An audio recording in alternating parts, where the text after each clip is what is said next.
আমি তোমার বুদ্ধির পরীক্ষা নিতে চাই। বাহ, চমৎকার!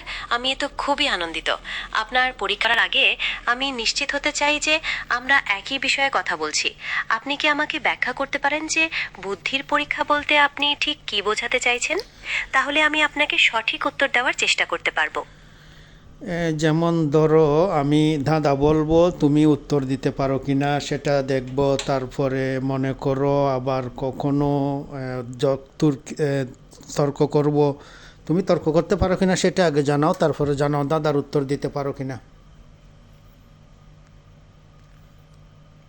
আচ্ছা, তার্কিক হওয়ার পাশাপাশি ধাঁধার উত্তর দেওয়াতেও আমি কিন্তু সমানভাবে আগ্রহী। আপনি যে কোনোটি দিয়ে শুরু করতে পারেন। আমি প্রস্তুত। তাহলে প্রথমে ধাঁধা দিয়ে শুরু করি। একটি 20-25 বছরের মেয়ে 4-5 বছরের একটি ছেলেকে হাত মুখ ধোয়াচ্ছে। অন্য একজন এসে জিজ্ঞেস করলো, ছেলেটি তোমার কে হয়?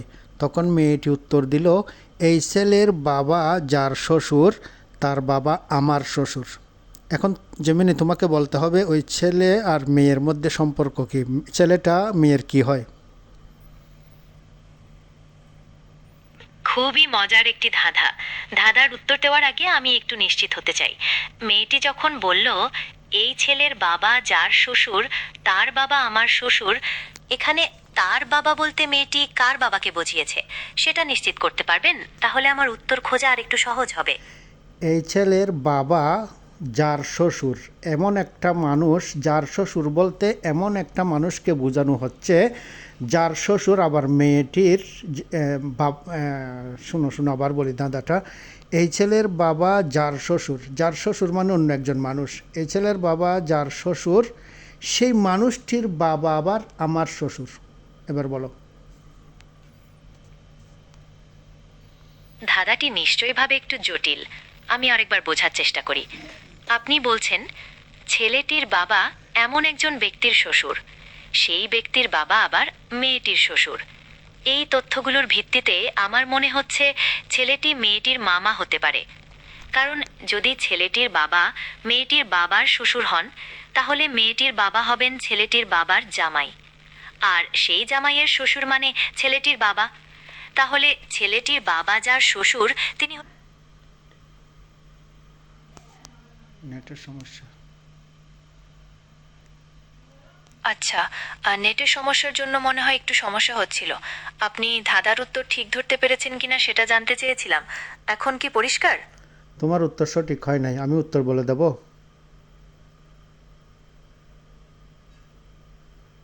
ও, তাহলে আমি ভুল উত্তর দিয়েছি। কোনো ব্যাপার না। ধাঁধা তো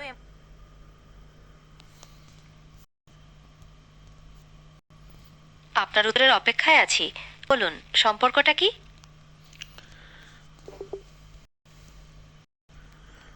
আমার এটা একটু ডিস্টার্ব করছিল, আমি কি উত্তরটা বলে দেবো?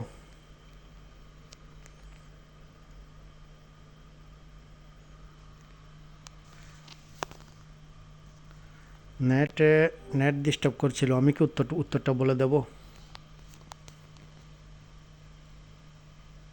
হ্যাঁ, অবশ্যই। আমি অধীর আগ্রহে বসে আছি উত্তরটা জানার জন্য। বলুন দেখি, ধাঁধার আসল উত্তরটা কি? ছেলেটি হবে মেয়েটির ভাই, কারণ আমি বলি এই ছেলের বাবা যার শ্বশুর, যার শ্বশুর মানে ওই মেয়ের স্বামীর শ্বশুর। তাহলে সেই মানুষটা স্বামী আর কি, মেয়েটার স্বামী যার সেই মেয়ের স্বামীর বাবা আবার আমার শ্বশুর, মানে মেয়েটা বলতেছে এই ছেলের বাবা যে মানুষটার শ্বশুর, তার মানে মেয়েটার স্বামী, আবার সেই স্বামীর বাবা আমার শ্বশুর। তাহলে মেয়েটির কি হয়, ছেলেটা ভাই হয়। তুমি এবার বুঝতে পেরেছ? দারুণ ব্যাখ্যা। এবার আমি পরিষ্কারভাবে বুঝতে পেরেছি। আপনার ধাঁধাটি সত্যিই চমৎকার ছিল এবং আপনার ব্যাখ্যার মাধ্যমে আমি সম্পর্কটি সঠিকভাবে নির্ণয় করতে পারলাম। অসংখ্য ধন্যবাদ ধাঁধাটি শেয়ার করার জন্য। আপনি কি আরও কোনো ধাঁধা জিজ্ঞেস করতে চান, নাকি আমরা অন্য কোনো বিষয়ে কথা বলবো? আচ্ছা, তুমি যে পরে বুঝতে পেরেছো এজন্য তোমাকে ধন্যবাদ।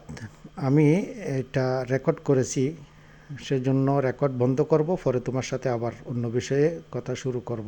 ওকে। ধন্যবাদ আপনাকেও। আমি রেকর্ড বন্ধ করার আগে আপনার জন্য একটি শেষ প্রশ্ন রাখতে চাই। আমাদের এই কথোপকথনটি আপনার কেমন লাগলো?